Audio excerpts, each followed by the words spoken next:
இயேசு கிறிஸ்துவும் நானும். இந்த வேத வசனம் சங்கீதம் 18:6. நமது ஆலயத்திலிருந்து என் சத்தத்தை கேட்டார், என் கூப்பிடுதல் அவர் சந்நிதியில் போய் அவர் செவிகளிலே ஏறிற்று.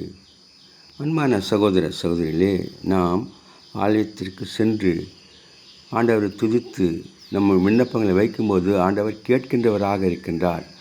அன்னாளின் ஜபத்தை கேட்ட தேவன் நம்முடைய ஜபங்களையும் கேட்க வல்லவராக இருக்கின்றார்.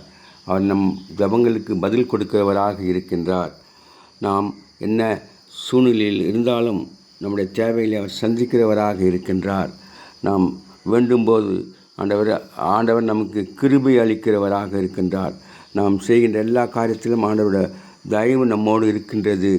அவர் நம்மை ஆசீர்வதிக்கின்றார். அதனாலே ஆலயத்திற்கு சென்று நாம் ஆராதனை செய்து ஆண்டவரை துதிப்போம்.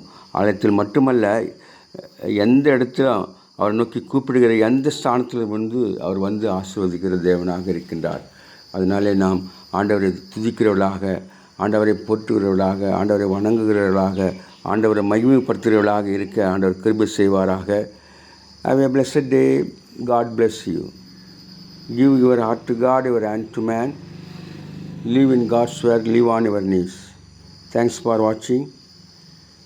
Like, share, subscribe.